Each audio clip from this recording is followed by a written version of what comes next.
Types of classroom assessment. Classroom assessment की two types हैं, formative assessment and summative assessment. Formative assessment को assessment for learning कहा जाता है और समेटिव असेसमेंट को असेसमेंट ऑफ लर्निंग कहा जाता है। फॉर्मेटिव असेसमेंट अक्सर हम लोगों ने देखा है कि जब टीचर बच्चों को पढ़ाता है तो ड्यूरिंग लेक्चर या फिर लेक्चर ख़त्म होने के बाद टीचर बच्चों से मुख्तलिफ़ किस्म के सवालात पूछता है। तो टीचर जो है इन सवालात को क्यों पूछता है? क्योंकि टीचर के पास एक वजह होती है। टीचर ये जानने की कोशिश करता है कि क्या उसने बच्चों को जो कुछ पढ़ाया है, बच्चों को उस बात की समझ आ गई है या फिर नहीं।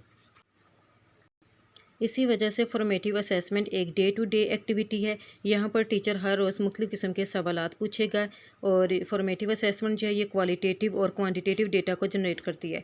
जैसे कि अगर मैथ का टीचर है तो वो नंबर के रिलेटेड सवालात पूछता है तो वो क्वांटिटेटिव डेटा को जनरेट करता है। अगर बायो का टीचर है तो वो बच्चों से जो भी सवालात पूछता है बच्चे उसका जवाब जो है अल्फाज की सूरत में देते हैं, यानी कि क्वालिटेटिव डेटा भी यहाँ पर जनरेट होता है।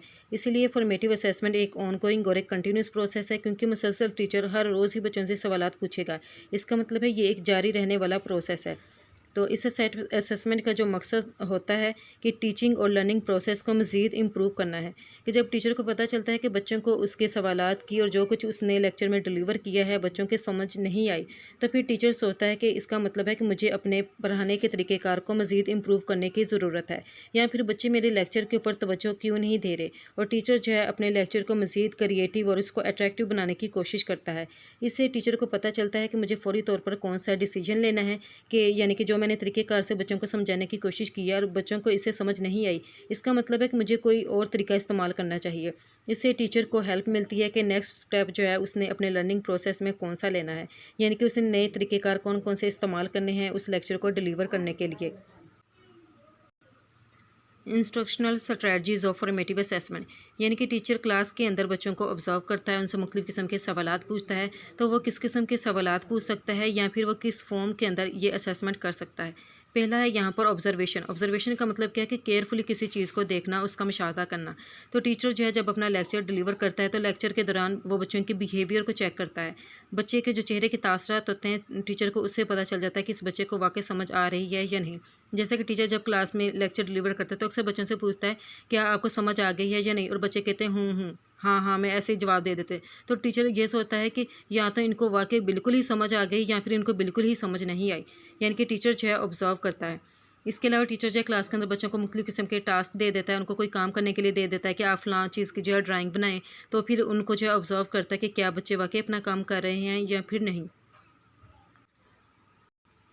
दूसरा तरीक़ेकार जो कि टीचर इस्तेमाल कर सकता है फॉर्मेटिव असेसमेंट के अंदर, वो है क्वेश्चनिंग स्ट्रेटजीज़। यानी कि टीचर ड्यूरिंग लेक्चर बच्चों से मुख्तलिफ़ किस्म के सवालात पूछता है। जैसे कि इस तरह से पूछ सकता है कि जो भी वो टॉपिक पढ़ा रहा है, क्या बच्चों आपने इस टॉपिक के बारे में पहले से कुछ सुना है? अगर बच्चे कहते हैं कि हाँ जी हमने सुना है, तो टीचर पूछता है कि आप लोग इस चीज़ के बारे में क्या जानते हैं।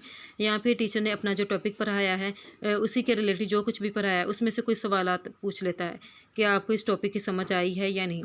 सेल्फ एंड पीयर असेसमेंट, यानी कि जो क्लास के अंदर मुख्तलिफ़ किस्म के बच्चे होते हैं, इससे उनको भी पता चलता है कि हमें कुछ आता जाता भी है या नहीं। इसके अलावा जब उनके साथ उनके जो फ्रेंड्स वगैरह बैठे होते हैं, वो भी उनकी असेसमेंट में हेल्प करते हैं। खुद आपस में मुख्तलिफ़ किस्म के सवालात पूछते हैं एक दूसरे से, और इस तरह जो है उनके माइंड में मुख्तलिफ़ किस्म के सवालात आते हैं और वो अपने कंसेप्ट को क्लियर करते हैं। स्टूडेंट्स रिकॉर्ड कीपिंग, यानी कि टीचर जो है अपने पास एक रजिस्टर रख लेता है और उसके ऊपर हर एक बच्चे का जो है नेम वगैरह भी लिख लेता है, और फिर वहाँ पर लिखता है कि कौन सा बच्चा जो है आज क्लास के अंदर एक्टिव था और कौन सा बच्चा नहीं था। इस तरह टीचर को असेसमेंट के एंड पर पता चल जाता है कि कौन कौन से बच्चे क्लास में एक्टिव होते हैं और कौन से बच्चे क्लास में एक्टिव नहीं होते। असेसमेंट की यहाँ पर दूसरी टाइप है समेटिव असेसमेंट। इसको कहते हैं असेसमेंट ऑफ लर्निंग भी। अक्सर हमने देखा है कि जब बच्चों का सेमेस्टर ख़त्म होने वाला होता है तो उनके फाइनल एग्ज़ाम्स होते हैं। तो बच्चों की जो फाइनल एग्ज़ाम्स होते हैं वो आते हैं समेटिव असेसमेंट के अंदर। इस असेसमेंट का ये मतलब होता है कि ये टीचर की, स्टूडेंट की और पेरेंट्स की मदद करता है कि उन्हें पता चलता है कि जो फ़लाँ सब्जेक्ट है बच्चों को उसके ऊपर कमांड है या फिर नहीं। यानी कि यहाँ पर इस असेसमेंट के अंदर बच्चों को पास या फिर उसके फेल होने का फ़ैसला किया जाता है, और यहाँ पर बच्चों को ग्रेड असाइन किए जाते हैं कि फ़लाँ सब्जेक्ट में उसका ए ग्रेड है या फिर उसका बी ग्रेड है। जैसे कि सेमेस्टर सिस्टम के अंदर अक्सर यही यहाँ पर बताया जाता है कि अगर बच्चे के जो 80 मार्क्स में से अगर उसके 64 आ जाते हैं तो इसका मतलब है कि उसका ए ग्रेड है। यहाँ पर फिर बच्चों को ग्रेड वगैरह असाइन किए जाते हैं। देखा जाए तो समेटिव असेसमेंट की भी टाइप्स हैं, इसकी 3 टाइप्स हैं। जैसे कि यूनिवर्सिटी के अंदर जो स्टूडेंट्स होते हैं उनके मिड टर्म एग्ज़ाम होते हैं, फिर उनके फ़ाइनल टर्म एग्ज़ाम होते हैं। तो मिड टर्म एग्ज़ामिनेशन इसमें आती है, इसके अलावा इसमें फ़ाइनल टर्म एग्ज़ामिनेशन आती है, इसके अलावा यहाँ पर प्रोजेक्ट्स वगैरह आते हैं जो कि किसी खास सेशन के एंड पर होते हैं। और इस तरह फ़ाइनल एग्ज़ामिनेशन बताते हैं कि इस बच्चे का जो सेमेस्टर है वो एंड हो गया है, तो वहाँ पर जो एग्ज़ाम लिया जाता है उसको फ़ाइनल एग्ज़ामिनेशन कहते हैं। और जब बच्चों का सेमेस्टर अभी हाफ़ होता है तो तब जो एग्ज़ाम लिया जाता है इसको टर्म एग्ज़ामिनेशन कहते हैं, यानी कि मिड टर्म एग्ज़ामिनेशन। ये वाला सवाल इस तरह से भी आ सकता है कि आप टाइप्स ऑफ क्लासरूम असेसमेंट लिखें या फिर इस तरह से कि टाइप्स ऑफ असेसमेंट लिखें। तो यहाँ पर हमने दोनों ही असेसमेंट बतानी हैं, फॉर्मेटिव असेसमेंट भी और समेटिव असेसमेंट भी। इसके अलावा फॉर्मेटिव और जो समेटिव असेसमेंट है इनके दरमियान डिफरेंस भी आ सकता है। तो अगर जो है डिफरेंस आ गया फॉर्मेटिव असेसमेंट और समेटिव असेसमेंट के अंदर, तो इसके अंदर हम लोग काफ़ी ज़्यादा पॉइंट्स लिख सकते हैं। जैसे कि फॉर्मेटिव असेसमेंट के बारे में हम लोग ये बता सकते हैं कि डेली टू डेली ये एक्टिविटी होती है और यहाँ पर टीचर चेक करता है कि बच्चों को डेली जो है सब्जेक्ट्स की समझ आ गई है या नहीं। जबकि समेटिव असेसमेंट के अंदर एक जो सेमेस्टर एंड हो जाता है तो तब टीचर चेक करता है कि बच्चे को इस कोर्स की समझ आ गई है या नहीं। तो जो फॉर्मेटिव असेसमेंट होती है ये डेली एक एक्टिविटी होती है, लेकिन जो समेटिव असेसमेंट होती है ये कुछ वक्फे के बाद होती है।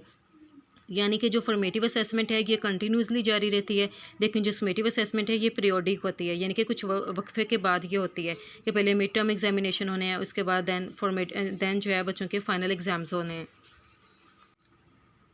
इसके अलावा फॉर्मेटिव असेसमेंट के अंदर हम लोग ये चेक करते हैं कि बच्चों ने डेली अपना जो काम है वो सही तरीके से किया है या नहीं। और समेटिव असेसमेंट के अंदर बच्चों को पास और उनके फ़ेल होने का फ़ैसला किया जाता है। और अगर बच्चे वहाँ पर फ़ेल हो जाते हैं तो उनको फिर चांस दिया जाता है कि वो दोबारा सीखें सही तरीके से, यानी कि उनको फिर अपना और ज़्यादा टाइम लगाना पड़ता है सीखने के लिए। लेकिन फॉर्मेटिव असेसमेंट के अंदर जब डेली एक्टिविटीज़ उनकी चेक की जाती हैं तो इससे बच्चा जो है मज़ीद इम्प्रूव होता है। और जब बच्चा फॉर्मेटिव असेसमेंट के अंदर इम्प्रूव होता है तो उसका जो समेटिव असेसमेंट के अंदर जो रिज़ल्ट होता है वो और भी ज़्यादा इम्प्रूव होता है। इसके अलावा फॉर्मेटिव असेसमेंट के अंदर टीचर जो है डेली बच्चों के बारे में फ़ीडबैक दे सकता है कि आज कौन सा बच्चा एक्टिव था और कौन सा बच्चा एक्टिव नहीं था। लेकिन जो समेटिव असेसमेंट होती है इसके अंदर एक टीचर जो है बच्चों को ग्रेड्स वगैरह असाइन करता है, उनके मार्क्स वगैरह, उनके नंबर्स वगैरह उनको बताता है।